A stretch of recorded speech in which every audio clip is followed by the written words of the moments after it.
Et bonjour à tous et bienvenue sur ma chaîne pour étudier un petit peu La tombe des Lucioles et parallèlement le film d'animation des studios Ghibli, Le tombeau des Lucioles.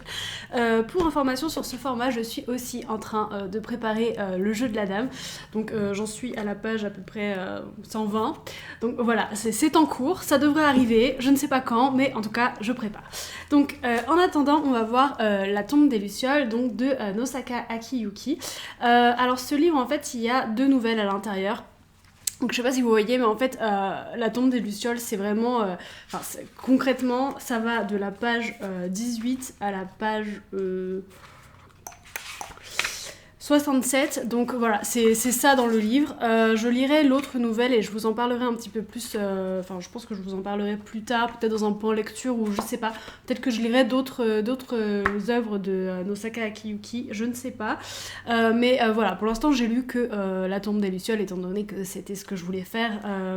J'ai regardé aussi Le tombeau des Lucioles pour la 2e fois de ma vie, en sachant que la première fois c'était quand j'étais petite. Étant donné que c'est un film des studios Ghibli. Alors le livre, lui, il est sorti en 1967 et le film, il est sorti au Japon en 1988. Et comme c'est un film des studios Ghibli, mon frère a eu la bonne idée de me mettre devant quand j'étais petite et autant vous dire que ça m'a vraiment traumatisée. Et comment est-ce que j'ai fait pour faire cette vidéo, pour la préparer? J'ai d'abord lu le livre, ce qui m'a rappelé des scènes assez atroces du film, et ensuite j'ai regardé le film, et j'étais déjà en train de chialer que le film avait commencé, ça faisait 3 minutes que le film avait commencé, donc voilà, c'est pour vous dire, cette vidéo c'est un peu, faites attention parce que ça parle de la guerre, ça parle de mort, c'est assez cru parfois, donc si vous êtes sensible à ce genre de sujet, bon, c'est peut-être pas un livre pour vous, c'est peut-être pas un film pour vous, donc voilà, c'est ça. Donc il faut savoir que ça se passe en 1945. On suit un mineur qui s'appelle Seita et qui va se retrouver seul avec sa petite sœur Setsuko de 4 ans et ils vont devoir vivre tous les deux sous les bombardements pendant la Deuxième Guerre mondiale. Donc voilà, autant vous dire que c'est pas du tout joyeux, voilà, j'avais prévu de faire une vidéo sur ce livre avant ce qui se passe en Ukraine, voilà, bon, après c'est pas plus mal aussi parce que c'est un sujet dont on parle et de toute façon je pense qu'il faut en parler. C'est un livre qui est un film d'animation qui montre aussi la détresse de la population civile pendant la guerre et ça parle surtout de ça en fait. D'ailleurs je vais vous lire... J'avais regardé un petit truc d'Amnesty International sur justement, c'est un article qui dit que les civils sont les premières victimes des conflits. Et donc Amnesty International se bat justement pour que les civils soient protégés. Et d'ailleurs ça rappelle aussi qu'en fait dans le monde actuellement il n'y a pas que la guerre en Ukraine. Alors je sais qu'on en parle énormément parce que c'est aussi de nos intérêts, mais il y a énormément de guerres en cours. Et je vous invite aussi à aller vous documenter là-dessus parce que bah voilà, il n'y a pas que l'Ukraine. Je pense qu'on a tendance un petit peu à l'oublier, donc voilà. Donc, ils nous disent, les civils sont les premières victimes des conflits armés dans le monde, exécutions, tortures, déplacements forcés, leur protection est mise à mal. Pourtant, les gouvernements et les autres parties au conflit, comme les groupes armés, ont, en vertu du droit international humanitaire, l'obligation de protéger les civils. Quelle que soit leur nature et leur intensité, les conflits armés entraînent partout des violences. De la République centrafrique à la Syrie, du Yémen à l'Irak, en passant par Gaza, les civils sont les premières victimes des combats. Ils devraient pourtant en être protégés comme l'exige le droit international humanitaire. Lors des bombardements, les infrastructures civiles sont aussi touchées. Les hôpitaux, où les bâtiments publics sont souvent ciblés et détruits, plongeant durablement les populations entières dans le chaos. Le contexte des conflits favorise également d'autres formes de violence, recours à la détention arbitraire ou aux disparitions forcées, généralisation de la torture. Les femmes sont victimes de viols et d'autres formes de violences sexuelles, et des enfants sont enrôlés de force dans les combats. Des conflits contraignent aussi les civils à fuir les violences pour chercher asile et protection, bien souvent en traversant les frontières de leur pays et avec des perspectives de retour souvent réduites. Donc ce que je vais faire, c'est parce que sur cette page-là, il y a une vidéo aussi d'Amnesty International qui justement en fait traite de cette question des civils pendant la guerre, notamment en vous indiquant que en fait au début du XXe siècle il y avait 5% des victimes qui étaient des victimes civiles et en fait ce chiffre a complètement doublé avec forcément l'arrivée des bombes, etc. Voilà, c'est assez intéressant, surtout en cette période actuelle, mais bon c'est une période qui dure depuis un certain temps, encore une fois. Enfin, j'aime bien en fait le dire parce que là on parlait énormément des civils ukrainiens, etc. Et c'était vraiment quelque chose qui, moi, m'attriste. Mais le problème, c'est que, enfin, il y a de la guerre tout le temps dans le monde en fait, c'est pas que l'Ukraine, c'est pas que maintenant. Alors il y a certes des gros enjeux par rapport à l'Ukraine, mais c'est vrai qu'il y a énormément de populations civiles qui meurent tous les jours sous les bombes, voilà, donc faut pas les oublier non plus, c'est ça quoi. Donc voilà pour ma petite entrée en matière. Ce qu'il faut savoir aussi sur la tombe des Lucioles, c'est que c'est un récit semi-autobiographique, puisque en fait Nosaka, donc l'auteur, a vécu la guerre. D'ailleurs on nous le dit, il y a une préface, alors j'ai pas tout lu, j'ai vraiment lu ce qu'il y avait par rapport à la nouvelle, mais donc voilà, en fait on nous dit que Nosaka, c'est un orphelin né en 1930 d'une mère qu'il n'a jamais connue, d'un père qu'il ne rencontrera que plus tard par hasard. Nosaka a vécu la guerre dans sa famille d'adoption à Kobe. Il a 14 ans quand il voit tomber du ciel en août 1945 une meule aveugle lâchée comme une manne terrible par un ennemi invisible et hors d'atteinte. Il faut savoir que le protagoniste, en fait, il doit avoir 14 ans aussi. J'ai pas relevé son âge, mais à mon avis, il a cet âge-là, donc voilà, il s'occupe de sa petite sœur de 4 ans, c'est... voilà. Comment dire ? Pour l'adolescent pétri d'éducation militaro-nationaliste, l'expérience des bombardements dépasse l'horreur. C'est aussi l'effondrement de toutes les certitudes. Celle d'être né pour être soldat, celle d'une guerre où l'on s'en va, l'arme au poing, combattre glorieusement, et si le destin le veut bien, se sacrifier en héros pour l'empereur. Devant les bombes, c'est une autre réalité qu'il faut apprendre. L'instinct, la fuite panique, une affreuse impuissance. Et après les bombes, l'humiliation pour survivre, le chacun pour soi, la patrie pour tous, le sentiment d'avoir été trahi salement. Sentiment qui se brouille chez Nosaka, peut-être d'avoir lui-même trahi son destin de victime innocente et de sentir peser sur sa conscience un triple poids. Celui d'avoir abandonné sa mère, adoptive, sous les bombes, d'avoir, au lendemain de la défaite, laissé mourir sa sœur, de faim, au milieu de la dévastation. Bref, de s'en être finalement bien tiré, lui de ce cauchemar, et tout seul, en y laissant les siens. Donc voilà, et peu après encore, en 1947, quand errant comme un chien affamé dans les milieux interlopes du marché noir, il se fait épingler pour un vol de nourriture et qu'on l'enferme avec ses semblables, voyous et orphelins, dans une maison de correction près de Tokyo. Une culpabilité aussi vague, aussi oppressante, se coulera en lui, le jour où, à peine un mois plus tard, il se voit libéré comme dans un conte de fées par un père, un vrai cette fois, surgi de nulle part d'une lointaine province de Niigata, dont il serait le vice-gouverneur. Donc voilà, c'est vraiment un récit un peu autobiographique, sauf que en fait le protagoniste, je vais spoiler, mais de toute façon quand vous allez commencer le film, on va vous le dire direct, le protagoniste ne s'en sort pas, donc il meurt, et ça se sait dès le début en fait. Donc voilà, l'auteur, lui, contrairement au protagoniste, survit, mais bon, je ne le connais pas, mais je pense que quand on vit ce genre d'horreur, on vit avec le poids de la culpabilité, qui n'est pas forcément une culpabilité légitime en soi, puisque c'est la guerre et qu'il a sans doute fait ce qu'il pouvait pour essayer de sauver sa sœur. Je pense que c'est un petit peu comme une mort en fait en soi, et peut-être, mais ça c'est mes hypothèses, que le protagoniste dans le récit meurt parce que justement l'auteur est comme mort ce jour-là. Enfin voilà, c'est un peu mon interprétation. Donc c'est ça, c'est très joyeux. Alors juste un point sur le livre. Les phrases sont très longues. Et c'était pas forcément très agréable à lire. Enfin, en tout cas, moi, j'ai pas senti que c'était très agréable à lire, parce que les phrases sont très longues, il y a des points-virgules partout, et parfois, il faudrait juste des points. Donc voilà, ça, c'est juste pour vous avertir, les phrases, c'est vraiment des phrases à rallonge, donc voilà. Pour l'histoire, donc, on suit Seita, donc, qui est ce jeune homme de 14 ans. Au début, il est chez lui... Enfin, je vais vous faire chronologiquement, parce que le livre c'est pas comme ça en fait. Au début, on a la fin de l'histoire et ensuite on remonte dans le temps. Donc on suit Seita qui est avec sa petite sœur Setsuko de 4 ans.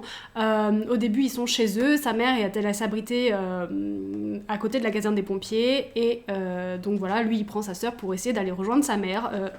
La mère se fait blesser. Elle meurt. Donc voilà, ça c'est vraiment une scène dans le film qui m'a traumatisée. La mort de la mère, c'est très visuel, c'est très dégueulasse. Enfin, on va y revenir, mais c'est assez cru. Moi, quand j'étais gamine, j'avoue que j'étais pas bien, quoi. Donc voilà. Les enfants vont ensuite chez une sorte de tante vivre, sauf que c'est une grosse grognasse. Voilà. Donc après, ils fuient, ils se trouvent un petit abri à eux. Et en fait, après la mort de la petite sœur, Seta apprend la mort de son père déjà. Qui est marine et donc qui était engagée dans la guerre. Donc voilà, la marine japonaise a coulé, donc en fait le père est mort. La sœur meurt peu de temps après et Seta finit sa vie dans une gare où il a trouvé refuge et personne ne l'aide et il meurt là comme ça. Voilà. Donc ça c'est l'histoire. Encore une fois c'est très joyeux. Pour l'instant je vous ai pas trop... Enfin bon, je vous ai un petit peu dit les grandes lignes mais on n'est pas encore rentré dans les détails et donc je vais maintenant rentrer dans les détails. Donc si vous avez envie de lire le livre, si vous avez envie de voir le film d'animation, je vous en prie, allez-y et ensuite revenez, on en parlera. Si vous vous en foutez d'être spoilé, restez ici, mais voilà. Donc il faut savoir que, alors je sais pas pourquoi ça ne porte pas le même nom, parce que le livre s'appelle La tombe des lucioles et le film d'animation Le tombeau des lucioles. Les lucioles sont omniprésentes partout. Donc voilà, déjà rien que dans l'introduction par rapport au titre, on nous dit dans le titre du récit, Nosaka a donné au mot luciole une graphie originale signifiant littéralement feu qui tombe goutte à goutte. Donc en fait c'est une sorte de parallèle avec la guerre, avec ce qui se passe, avec les bombes qui tombent du ciel et qui enflamment littéralement les habitations, les forêts, etc., le paysage, et l'animal, donc la luciole, qui est complètement omniprésente partout parce que elle est dans les buissons. D'ailleurs j'adore les lucioles et ça me rappelle beaucoup quand j'étais petite, on allait faire des balades le soir avec mon père et on en voyait plein et j'adorais, et au bout d'un moment dans ma vie je me suis dit mais c'est bizarre, on voit plus de lucioles, et en fait j'en ai revu quelques fois là où j'habitais avant et c'était en pleine montagne avec la forêt à côté, etc. Mais sinon on les voit plus en fait. Et bref, ça m'a alertée et j'ai donc fait des recherches et effectivement les lucioles sont de plus en plus en voie d'extinction parce que pour plusieurs raisons, mais notamment nous, hein, on va pas se mentir, donc voilà. Donc ça c'est un peu triste, mais en tout cas le film d'animation pour ça est très très beau. L'omniprésence des lucioles partout, c'est vraiment magnifique. Donc voilà. Je vais vous lire la page 23 parce qu'en fait c'est comme ça que commence le film d'animation, et après je vais vous expliquer parce que c'est un lien avec les lucioles et ça a aussi un lien avec le fait que j'étais vraiment en train de chialer à 3 minutes et quelques du film parce que en fait bref. Donc on nous dit c'était au cœur de la nuit du 21 septembre 1945, le lendemain du jour où fut décrété le plan général pour la protection des orphelins de guerre, et un employé de la gare qui examinait épouvanté les vêtements infestés de poux de Seita découvrit dans sa ceinture de corps une petite boîte à bonbons dont il essayait d'ouvrir le couvercle qui, rouillé sans doute, résista. Qu'est-ce que c'est que ce truc ? Laisse tomber, va, tu peux ficher ça à la poubelle. Celui-ci n'en aura pas pour longtemps. Quand ils ouvrent ses grands yeux vides, c'est foutu. Fit l'un d'eux, en scrutant la face pendant d'un autre petit vagabond, plus jeune encore que Seita, dont le cadavre à côté était resté ainsi, pas même recouvert d'une natte, en attendant que le service de la mairie vînt l'emporter. Avec un geste d'agacement, l'employé agita la boîte de bonbons, qui émit un cliquetis, et quand, avec l'élan d'un baseballeur, il la lança en face de la gare, vers un coin obscur, déjà envahi par l'herbe drue de l'été, au milieu des décombres laissés par l'incendie, le couvercle sauta sous le choc. Une poudre blanche s'échappa. 3 petits fragments d'eau se roulèrent, surprenant les 20 ou 30 lucioles cachées dans les herbes, qui s'égayèrent, affolées, en une nuée de scintillements, avant de se calmer. Ces os blancs, ceux de la petite sœur de Seita, Setsuko, mentent le 22 août au fond de la tranchée d'un abri anti-aérien dans le quartier de Manchitani, à Nishinomiya, d'une inflation aiguë des intestins, si l'on en croit du moins la version officielle, car en réalité, percluse de tous ses membres à l'âge de 4 ans, c'était comme dans un profond sommeil qu'elle avait quitté ce monde, de la même manière que son frère, en somme, dépérissement dû à la dénutrition. Donc voilà, ça c'est la scène d'intro en fait du film aussi. Sauf que en gros, quand l'employé il jette la boîte de bonbons, donc ça tombe dans les buissons et là on voit vraiment toutes les lucioles qui scintillent, etc. Et là en fait on voit le fantôme de la petite sœur, donc Setsuko, qui se lève et qui regarde un petit peu comme ça. Et déjà elle est trop mignonne. Alors franchement, il y a vraiment un énorme contraste entre la petite fille qui est super mignonne et et l'horreur du film, bref. Et donc, il y a son fantôme qui est là, et ensuite, il y a le fantôme de son frère, donc, qui vient de mourir, c'est comme ça qu'on apprend qu'il vient de mourir, qui lui pose la main sur l'épaule. Et en fait, à partir de là, dans le film d'animation, il y aura toujours une sorte d'aller-retour entre le passé et le présent des fantômes. Et après le futur en fait du Japon à la fin du film. Donc en fait on a Seita et sa petite sœur qui partent un peu en voyage de fantômes pour redécouvrir leur vie depuis le début des bombardements. Et la musique, voilà, enfin, comme j'ai dit, hein, le livre est assez difficile à lire à cause des phrases à rallonge. Et d'ailleurs quand je lis c'est compliqué pour moi aussi de lire parce que ça s'arrête jamais en fait, donc pour reprendre son souffle, enfin c'est un petit peu compliqué, mais le film, le livre est bien, vraiment, à part ce petit problème là que moi j'ai un peu du mal à... Enfin, c'est vrai que ça facilite pas du tout la lecture, mais alors le film c'est une perle quoi, enfin vraiment, c'est... Les musiques, enfin c'est bon, voilà, c'est le studio Ghibli quoi, donc les musiques sont magnifiques, le dessin est magnifique, ça apporte vraiment quelque chose de beaucoup plus réel en fait à la situation, que ce soit dans l'horreur ou que ce soit dans la beauté ou que ce soit même dans la gaieté, parce qu'il y a des moments de gaieté dans ce film et même dans le livre, malgré l'horreur de la guerre.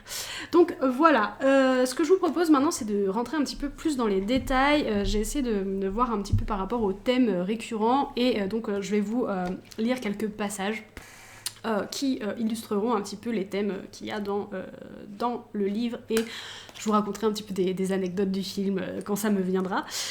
Donc déjà, comme c'est en période de guerre, on a pas mal de scènes en fait où les gens sont malades de déshydratation, bien sûr de faim, mais ça je vais y revenir, la famine, parce que ça prend vraiment toute une place très importante dans le livre, au niveau des boutons, au niveau des poux aussi, parce qu'on est dans un pays qui peut... Enfin voilà, il y a de la mousson, il y a des moustiques, il y a énormément de choses comme ça, donc ces problèmes-là, en plus de la guerre, ça ne fait que rajouter en fait. Donc voilà, d'ailleurs le livre a un énorme passage, bon ça c'est un petit peu avant que Seita, donc le garçon, meure, il est dans la gare.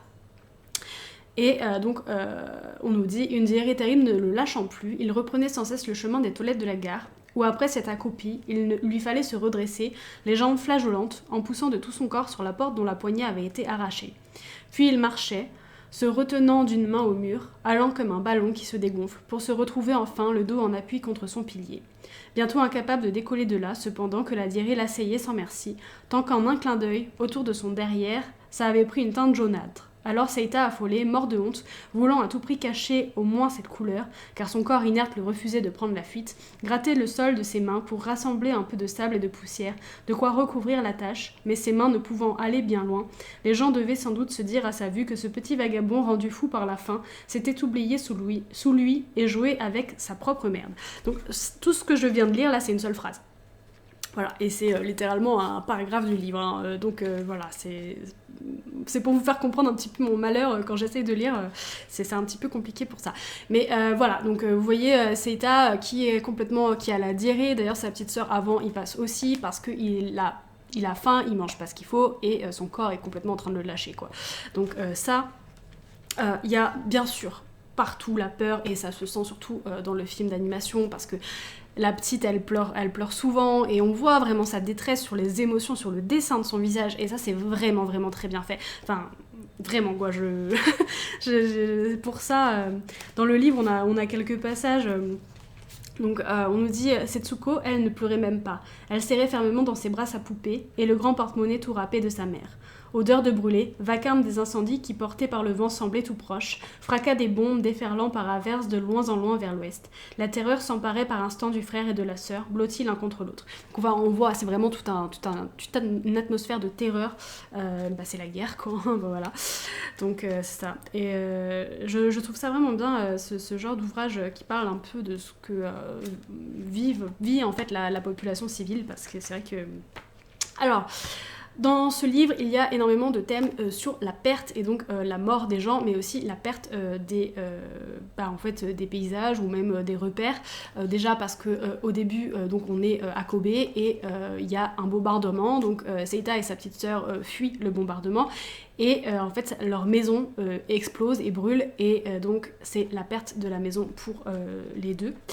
Il y a des paysages complètement dévastés. On a une scène qui est présente dans le film et aussi dans le livre où en fait Seita se promène avec sa petite sœur sur le dos et lui dit ah regarde c'était la salle commune, sauf que en fait c'est juste des ruines maintenant en fait il reconnaît juste l'emplacement mais il reste plus rien et c'est terrible en fait de se dire en fait du jour au lendemain tout ce que je connais, tout ce qui m'a fait, les choses, les endroits où je vais, les gens avec qui je parle, en fait tout ça, ça peut juste disparaître.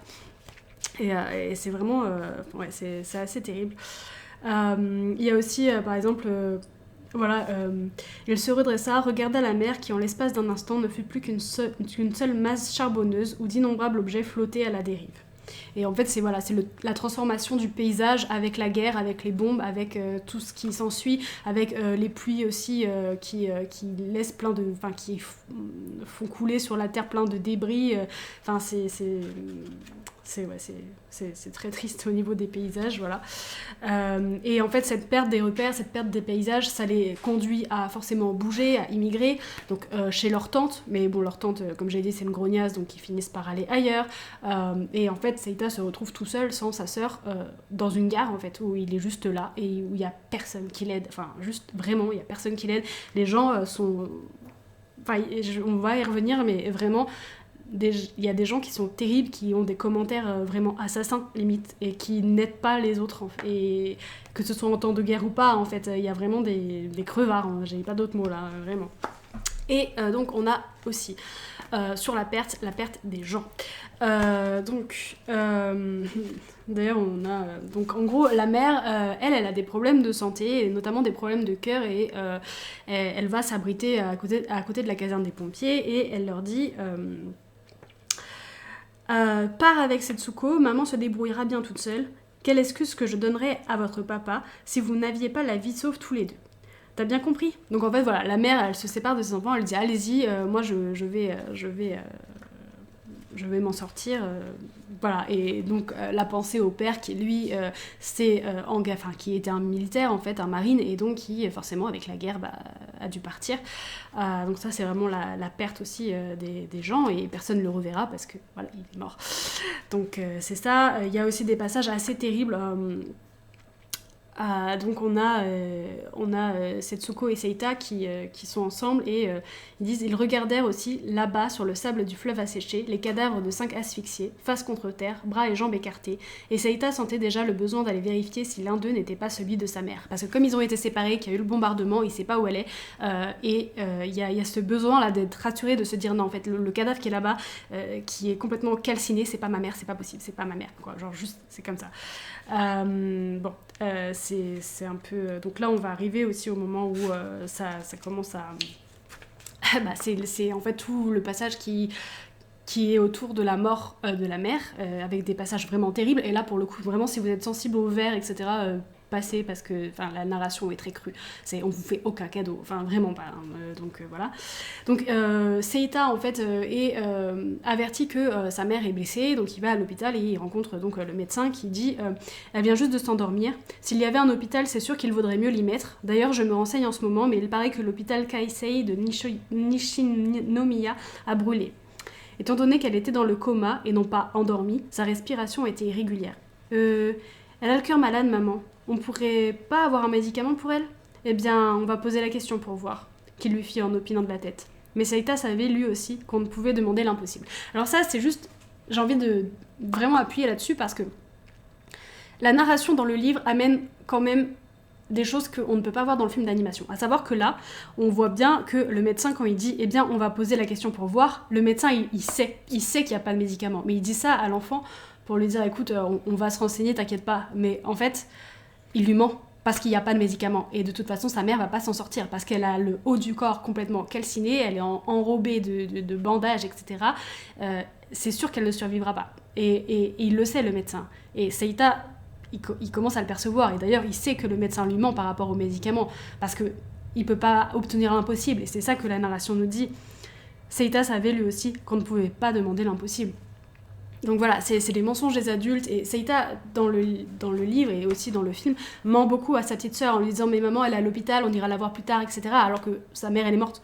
Mais il continue de lui dire ça, et parce qu'il a peur en fait, et même pour lui, il est un peu dans le déni au final. Il veut pas l'avouer à sa sœur, mais il est aussi dans le déni de la mort de sa mère. Donc c'est ça.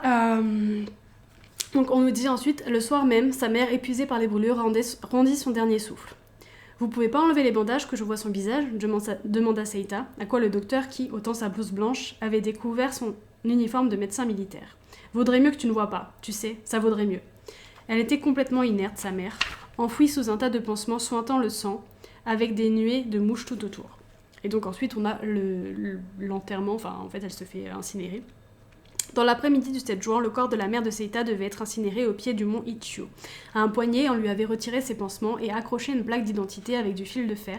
Aussi l'avait-il vu enfin, sa peau virant au noir, que personne n'eût cru appartenir au genre humain. Au moment où l'on posa sa mère sur le brancard, de la vermine tomba par terre, mais y regarder de plus près, c'étaient des centaines, des milliers de larves qui se tortillaient sur le sol de la classe des travaux pratiques, de ce dont ne se souciaient guère ceux qui les écrasaient sous leurs pieds en transportant les cadavres. Donc là, c'est très cru, et dans le film d'animation, c'est très cru aussi, c'est-à-dire qu'on a vraiment le cadavre de la mère qui est vraiment traumatisant pour le coup, et quand le corps est déplacé, il y a des vers, enfin c'est... Voilà, il faut comprendre que c'est pas joli quoi, c'est vraiment assez réaliste, et on nous fait aucun cadeau, vraiment aucun. Mais c'est aussi ça, regarder en face l'horreur de la guerre, je pense que voilà, c'est ça. Donc on apprend ensuite la mort du père de Seita. Donc entre-temps, ils sont partis chez sa tante, et ensuite sa tante les a un petit peu foutus dehors, on va dire, avec ses remarques, etc. Ils sont allés vivre dans un abri anti-aérien à eux, et en allant chercher les économies pour essayer de sauver sa petite sœur qui est malade, il a appris donc, la mort de son père, comme ça. Donc une semaine avant la mort de sa petite sœur, à l'annonce de la défaite, Seita avait lâché dans un cri de colère « Mais qu'est-ce qu'elle fout, la flotte ?» Et un vieillard à ses côtés de déclarer d'un ton péremptoire « Ça fait belle lurette qu'elle a coulé, celle-là. Qu'il en reste plus un de bateau, je vous le dis. » Mais alors, le croiseur de papa, il aurait coulé aussi ? Chemin faisant, il avait regardé la photo de son père, cette photo qu'il portait toujours sur lui, et qui était toute fripée à présent. Papa est mort. Papa aussi, il est mort. Un sentiment de réalité de loin plus aigu que ce qu'il avait ressenti à la mort de sa mère, le vidant finalement de cette résolution tenace qu'il fallait rester en vie, lui et sa sœur, si bien que tout ça pouvait bien continuer maintenant, il n'en avait plus rien à fiche. Malgré cela, pour Setsuko, il allait encore battre le pays, avec dans sa poche plusieurs billets de 10 yens pris sur les économies de la banque. Une fois, c'était un poulet de 150 yens, une autre, c'était du riz, qui était subitement passé à 40 yens la mesure. Mais il avait beau lui donner à manger, elle n'était plus capable de rien avaler. Donc en fait, j'ai vraiment du mal à lire, je m'en excuse un peu, mais c'est vrai que c'est la ponctuation, c'est compliqué, les énormes phrases comme ça. Mais à partir du moment où il apprend la mort de son père, il est comme abattu, parce que c'est là où il devient vraiment orphelin. Il devient orphelin avec sa sœur, sa mère est morte, son père est mort, personne ne reviendra pour eux. Et en fait, il se dit, mais en fait, je m'en fous, la guerre, tant pis, j'en ai plus rien à foutre de toute façon, voilà. Mais malgré le fait qu'il n'en ait plus rien à faire de la vie, il va continuer à se battre pour sa petite sœur. Et il va continuer à se battre jusqu'à ce qu'elle meure, en fait. Et après, il va se laisser dépérir, en fait, dans la gare, ou peu importe. Et donc voilà, donc ça, c'est... Il apprend la mort du père comme ça, pas directement, mais indirectement. Donc voilà. Et ensuite, on apprend la mort de la petite sœur. Donc voilà. Qui ne mangeait plus, qui était complètement inerte, qui était en train de délirer. Donc voilà, vers midi le 22 août, quand il revint à l'abri après une baignade dans l'étang, Setsuko était morte. Les derniers jours, elle n'était plus qu'un squelette vivant. On ne l'entendait plus. Elle avait laissé une énorme fourmi lui grimper sur la figure, sans faire le moindre geste pour la chasser. C'était à peine si la nuit, elle suivait encore des yeux les lueurs des lucioles, murmurant faiblement « En haut, en bas, ah, c'est arrêté !» Et donc, ensuite, Seita se plonge dans le déni. À la tombée de la nuit, un orage éclata. Seita blottit au fond des ténèbres de la cave, le cadavre de Setsuko sur ses genoux, somnolé, se réveillant à tout moment, caressant et caressant encore les cheveux de sa sœur, collant sa joue sur son front, déjà tout refroidi, les yeux toujours secs. Au milieu de l'orage qui mugissait, qui se déchaînait en secouant furieusement les branches des arbres, il croyait percevoir les sanglots de Setsuko, et l'illusion le poursuivait encore d'entendre s'élever cette marche de la marine nationale. Donc voilà, là il y a vraiment plus du tout d'espoir, c'est foutu, mais il est encore dans le déni, il boule aussi sa sœur contre lui, et c'est ça. Et donc on a ensuite la mort de Seita, qui est en fait le dernier paragraphe du livre.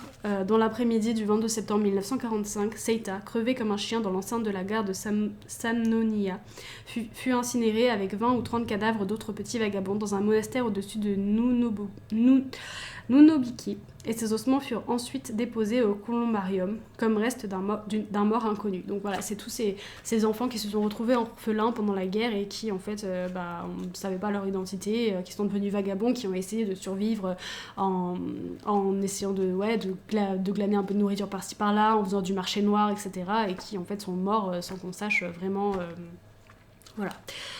qui ils étaient. Et là encore, je l'ai déjà dit, mais faites très attention si vous regardez le film, parce que c'est très visuel. C'est très visuel sur les cadavres, c'est très visuel sur les mouches, sur les insectes, sur les mouches, les larves, etc. On voit vraiment des corps calcinés, c'est ça. Voilà. Donc ensuite, je voulais aussi parler de tout ce qui est opportunisme, égoïsme, jugement des gens pendant la guerre, qui au lieu en fait de s'entraider, alors je dis pas il y a des gens qui s'entraident, mais il y a aussi des crevards comme je le disais, et la figure de la tante en fait partie, parce que les deux gamins, donc un gamin qui doit avoir 14 ans avec sa petite sœur de 4 ans qui n'ont plus de père, enfin en tout cas le père on sait pas où il est dans la marine, donc voilà, on sait pas s'il est vivant ou mort, il donne pas de nouvelles, et la mère est morte. Et cette tante-là se permet en fait juste des commentaires horribles. Déjà, elle n'arrête pas de se vanter en mode « Ah oui, je recueille des orphelins, je suis une bonne samaritaine, etc. etc. » Donc déjà, le personnage complètement imbuvable. Et en fait, En fait, Seita, au début, il avait enterré des vivres et il est allé les récupérer au bout d'un moment, une fois que les bombardements étaient passés. Et là... sa tante a fait « Ah, ces familles de militaires, elles ont les moyens quand même ». Et bon, il dit, et on dit dans la narration, bien contente au fond, parce qu'elle pourrait aller chez les voisins partager des prunes séchées en prenant ses airs de grande dame. Donc voilà, c'est vraiment la nana qui se vante l'air de rien, mais qui en fait est juste pourrie jusqu'à la moelle, quoi. Est très égoïste, très centrée sur son propre clan, sur ses propres enfants. D'ailleurs, on nous le dit, la veuve s'inquiétait de ce que ces deux gosses en pleine croissance ne finissent par lui bouffer la part des siens, tant et si bien qu'à chacun des 3 repas, elle puisait d'abord bien au fond de la bouillie pour donner le riz à sa fille, et ne plus verser ensuite dans les bols de Seita et de Setsuko que de la soupe avec quelques morceaux de légumes. Alors qu'en plus, la nourriture qu'ils ont au bout d'un moment, ils l'ont échangée grâce au kimono de la mère de Seita et de Setsuko. Donc en fait c'est du riz qui de base devrait leur appartenir à eux, et en fait elle le prend, elle le fait à manger, et elle donne beaucoup le riz, tout ce qui est consistant à sa propre famille, et elle laisse le bouillon et puis genre les 2-3 légumes aux gamins, quoi. Donc c'est complètement... moi ça m'a énervée, elle était complètement, pas du tout compréhensible par rapport au cauchemar de l'enfant, justement, qui vit des bombardements, se réveille la nuit en pleurant, parce que c'est terrible. Et donc on nous dit, quand Setsuko, en proie à des cauchemars, se mettait à pousser des cris, elle surgissait, la veuve, comme si elle était à l'affût. J'ai une fille et un fils qui travaillent pour le pays dans la maison. Ce serait beaucoup te demander d'empêcher ta sœur de pleurer. Elle fait un de ces boucans qu'on peut pas fermer l'œil. Voilà, vraiment pas du tout compréhensible. Donc c'est ce genre de comportement, de commentaires, de rejet, de pics dégueulasses qui en fait ont poussé les deux enfants, mais vraiment un gamin de 14 ans, enfin un adolescent de 14 ans, quand on a 14 ans on n'est pas un gamin, mais bon bref, on va dire un adolescent de 14 ans et une enfant de 4 ans à aller dormir dans un truc ouvert sur l'extérieur, ils se sont enfuis de la tente pour aller vivre là-bas, en fait, tous les deux, genre livrés à eux-mêmes comme ça, et elle les a même pas retenus, quoi. Vraiment c'est... voilà, et pareil, les gens avec leurs commentaires, parce qu'en fait, bien sûr, Seita, il est traumatisé de la guerre, donc dès qu'il y a des bombardements, en fait, au lieu d'aller aider ou quoi, il part se réfugier dans cette espèce de cave, une sorte de cavité avec sa sœur, et... Donc on nous dit, lui à qui ça ne disait rien d'aller se terrer dans un abri fait à la diable, il emmenait plutôt Setsuko vers une cavité profonde située au bout de l'étang, chose très mal vue. Donc c'est dans cette cavité ensuite qu'ils vont vivre. Et par la veuve et par les gens du voisinage qui en avaient marre de ces orphelins de guerre. D'ailleurs à son âge Seita, à son âge, Seita, il devrait être un pivot de la protection civile contre l'incendie, qu'il disait. Donc voilà, c'est tout ça. Et pareil, quand il est tendu dans la guerre, presque mort, les gens ils disent oh mais c'est une honte quand même, mais c'est quoi ça, c'est dégueulasse, en mode c'est quoi ce mendiant, etc. Personne ne l'aide, genre les gens ils le critiquent, ils font attention, les Américains vont bientôt arriver, c'est vraiment la honte. Là tu fais mais attends, c'est un gamin, il est à moitié mort par terre et tu fais rien en fait, juste... Enfin voilà, c'est... Donc c'est ça.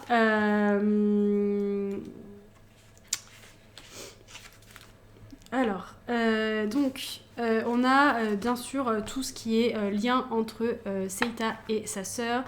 Mais d'abord, je vais parler de la famine parce que c'est aussi un grand... Enfin, c'est un peu omniprésent, la famine, le fait de mourir de faim, le fait d'avoir tout le temps faim. Donc...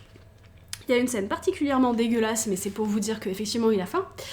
Donc ils sont à la mer et en gros il lui dit je t'apprendrai à nager Setsuko plus tard quand tout ira mieux. Et elle lui dit si je nage moi, je vais avoir faim. Seita aussi avait déjà du mal à l'endurer, la faim, à tel point que quand il perçait quelques boutons fantaisistes venus éclore sur son visage, inconsciemment il mettait en bouche la graisse blanche qui s'en échappait. Donc voilà, il a faim en fait, il a faim, il peut manger n'importe quoi, peu importe, voilà. Donc c'est ça. Il y a tout un passage avec les souvenirs et la faim, donc comme je disais, en fait, sa mère avait quelques vêtements qu'elle avait fait livrer au préalable chez sa tante, et la tante va dire à Seita, échange les vêtements contre de la nourriture, etc. Et en gros, on voit que les souvenirs, les objets qui pourrait lui rappeler sa mère qui est morte, n'ont plus tellement de valeur par rapport à la faim. Donc en fait, elle lui dit que contre un kimono, il pourrait avoir bien un taux de riz. Donc un taux de riz, on nous dit, c'est une unité de volume équivalent à 18 litres environ. Et donc on a tous les souvenirs de la mère qui porte les kimonos, etc. Et on a le mais... Mais maintenant, c'était un taux de riz. Déjà, rien qu'à se l'entendre dire, il sentait son corps frissonner de bonheur. Donc en fait, les souvenirs de sa mère, les vêtements de sa mère, les biens de sa mère n'ont plus aucune importance face à la faim, parce qu'il la ressent de façon viscérale et que, en fait, il veut juste manger, peu importe ce qu'il fait pour. D'ailleurs, il va aller plus loin puisqu'il va voler pour pouvoir avoir de la nourriture, donc il va voler dans les champs, il va se faire prendre, voilà, et il va tellement être désespéré qu'il va attendre les alertes des bombes, où les gens vont se réfugier dans les abris pour lui sortir, aller dans les maisons, piquer des choses et pour pouvoir nourrir sa sœur en fait, et se nourrir lui-même. Donc en gros il met sa vie délibérément en danger, mais de toute façon étant donné qu'il est déjà en train de crever de faim, voilà, il se dit tant pis, moi j'y vais, je prends ce que je peux, dans les champs, dans les maisons, et voilà. Donc c'est ça, et on a tout un passage aussi que je trouve très intéressant sur ses comportements d'avant, les souvenirs d'avant par rapport à la faim, par rapport à la nourriture. Il se dit que c'était loin tout ça, dire qu'il y a 2 ans on ne manquait de rien. Quoi, 2 ans? Il y avait à peine 2 mois. Maman leur cuisait des pêches dans du sucre, même qu'elle ouvrait une boîte de crabes.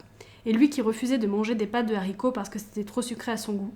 Et ce repas avec du riz chinois qu'on avait jeté le jour de la Grande Asie, parce qu'il trouvait que ça sentait mauvais. Et cette cuisine végétarienne peu ragoûtante du monastère Mampuku, sur le mont Obaku. Et puis encore ces boulettes de froment cuites qu'il mangeait pour la première fois et qu'il n'avait pas réussi à avaler. Tout ça, c'était pas du rêve. J'aime bien parce que c'est vraiment une écriture comme ça, hein. C'était Tipa, j'ai l'impression d'être en Haute-Savoie, en Savoie, avec les Y partout. Mais voilà, et en fait, c'est des réflexions comme ça qu'il a jeté de la nourriture, qu'il a fait le difficile pour des choses, et maintenant il a tellement faim qu'il pourrait tout avaler. Et c'est intéressant de ça, et ça peut aussi... je trouve que c'est intéressant aussi de se poser des questions sur ce qu'on a, sur ce qu'on mange, sur est-ce qu'on gâche de la nourriture, etc. Parce que vraiment du jour au lendemain, parce que c'est la guerre, parce que c'est le bombardement, tout ça, tout ce qu'on a gâché, en fait, ça peut servir à des gens qui meurent de faim ailleurs, et il y a des gens qui seraient tellement heureux de trouver de la nourriture, donc faire un petit peu attention à ce qu'on achète, à ce qu'on consomme, ça me semble important, en fait, simplement. Donc voilà, ensuite, donc on a le lien très fort entre Seita et Setsuko, parce que forcément il la prend en charge, il a 14 ans, leur mère meurt, il doit fuir avec elle, et en fait c'est lui qui s'occupe d'elle. Et en fait c'est pas... Il y a vraiment des moments joyeux. Il y a vraiment des moments joyeux entre eux, parce qu'elle a 4 ans, elle est pas toujours... en fait, elle n'est pas toujours au courant des atrocités de la guerre, et lui, il essaye vraiment de faire des efforts pour justement faire en sorte que tout se passe bien, faire en sorte qu'elle rigole, qu'elle mange, enfin, trouver des parades pour... Et puis des fois, elle fait des caprices aussi, et ça doit être tellement dur pour lui, je me dis, d'être avec sa petite sœur qui fait des caprices, alors que lui, il sait que sa mère est morte, qu'il sait qu'ils vont peut-être mourir de faim, enfin voilà. Et elle a... Des fois, elle a conscience de ça, mais pas tellement. Et donc des fois, elle fait des caprices, et lui, il essaye de... D'ailleurs, il y a une scène dans le film, et qui est aussi présente dans le livre, où en fait, Seita, parce que sa petite sœur est en train de pleurer, il monte sur une barre fixe à l'école, et il fait des tours, et il s'arrête jamais en fait, et elle pleure, et lui, il essaye d'attirer son attention vers ça, et en fait, ça marche juste pas, elle pleure, elle est complètement traumatisée, fatiguée, affamée, et lui, il essaye de l'aider, mais en fait, c'est vain, et il continue, parce que peut-être que pour lui aussi, c'est un moyen de juste de continuer aussi de combattre ça, de vivre en fait simplement, et donc voilà. Bref, c'est... Donc on a des scènes assez tristes, où en fait la gamine elle fait mais où qu'elle est allée maman? Elle est à l'abri anti-aérien derrière chez les pompiers. Paraît qu'il peut encaisser des bombes de 250 kilos, celui-là. Alors faut pas se tracasser, qu'il lui dit Seita, comme pour se convaincre lui-même. Et apercevant par moments à travers le rang des pins sur la digue la région côtière de Hachine, qui tout entière n'était plus qu'une vibration écarlate, il se ravisa, se disant que sa mère avait dû s'échapper loin de ces flammes. Elle est sûrement du côté des pins jumeaux, de la Ishiya. On se repose encore un peu et on y va? Ça va, Setsuko, t'as rien? Il y a une geita qui est partie. Alors les geitas, c'est une sorte de sandale japonaise, donc elle l'a perdue. Et il dit je t'en rachèterai, va. Et des plus belles même. Moi aussi j'ai de l'argent, fit-elle en montrant le porte-monnaie. Ouvre-moi-le. En faisant sauter de solides fermoirs, il trouva quelques pièces d'1 et 5 cents, une petite pelote d'étoffe à poils blancs, une bille striée rouge, jaune et bleue, semblable à celle que Setsuko avait avalée un an auparavant, et qui était finalement réapparue sans dommage le lendemain soir au milieu du journal qu'on avait étendu dans le jardin pour qu'elle fît ses besoins dessus. La maison, elle a brûlé? On dirait que oui. Qu'est-ce qu'on va faire alors? Papa va nous venger, je te dis. Voilà, donc en fait, il essaie de lui parler de... Voilà, c'est un dialogue comme ça entre le frère et la sœur. Il y a des moments mignons, mais il a vraiment le rôle de frère protecteur. Il est toujours là pour elle, il fait le maximum pour elle, il la porte, il se bat, il vole pour elle, enfin voilà. Il y a une scène aussi qui n'est pas présente dans le livre, mais que je trouve très très très bien dans le film, et qui est assez importante. En gros, ils ont une boîte de bonbons, donc qui est présente dans le livre, et quand elle va pas bien, ils lui donnent un bonbon. Sauf qu'au bout d'un moment, il n'y a plus de bonbons dans la boîte. Et en fait, ce qu'il fait, c'est qu'il la remplit d'eau, il secoue bien, et après, elle boit le jus.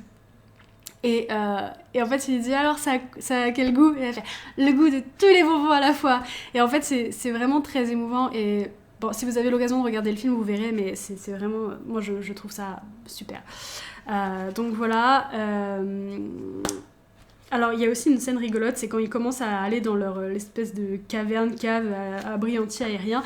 Et en fait, la petite, elle arrive et elle commence à faire l'état des lieux. Elle fait...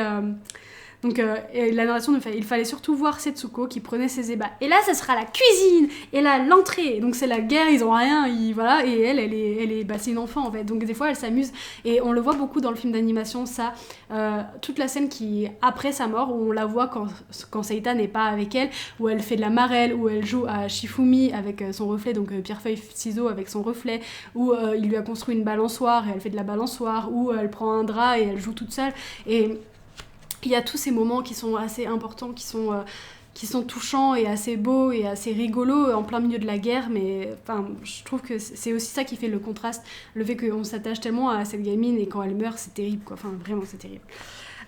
Et il y a aussi toute une scène dans le livre, alors qui est beaucoup plus horrible à vivre dans le film, parce qu'elle est très très affaiblie à ce moment-là, mais dans le livre, ça passe encore. Et donc, on dit...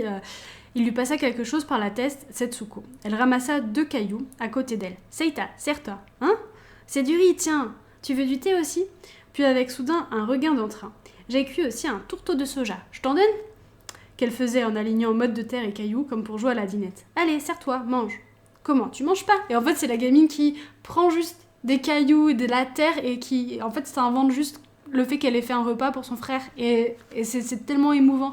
Et dans le livre, c'est bah, c'est comme je vous l'ai lu, mais dans le film, elle est couchée et elle a juste deux cailloux à côté d'elle et elle lui donne, puis elle est toute faible, elle fait tu veux manger du riz et tout, regarde c'est du riz et en fait c'est genre super émouvant, enfin vraiment.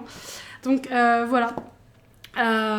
Pour ça, comme je vous ai dit, pendant le film, donc on suit Seita et sa petite sœur qui se baladent dans les souvenirs de leur vie jusqu'à la mort de Seita lui-même. Et ça commence par la mort de Seita et voilà, et ça remonte jusqu'à la mort de Setsuko. Et ensuite, le final du film d'animation, c'est les deux enfants qui regardent le Japon d'aujourd'hui avec les buildings, etc. Et en fait, c'est comme si il fallait pas les oublier, vous voyez, c'est les fondements du Japon d'aujourd'hui. C'est comme s'il y avait ce passé là qui regardait l'avenir et le présent et qui était toujours là et qu'il fallait pas l'oublier, qu'il fallait pas oublier les horreurs de la guerre en fait. Donc voilà, c'est triste quoi. Donc voilà pour cette vidéo. Je vais essayer de pas pleurer parce que c'est trop triste. Voilà.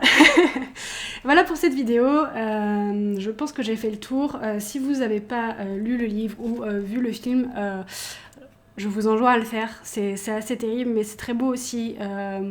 Tout ce qui est film d'animation avec les lucioles, la musique, c'est magnifique. Et voilà. Et en ces périodes un peu troublées, mais je pense que de toute façon on n'échappe jamais aux périodes troublées. Il n'y a pas vraiment de pause dans la guerre, hein, dans le monde.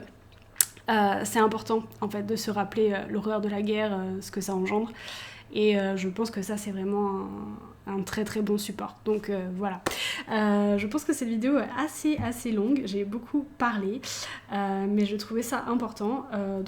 Voilà, si ça vous a plu, n'hésitez pas à vous abonner, à liker, voilà, à partager.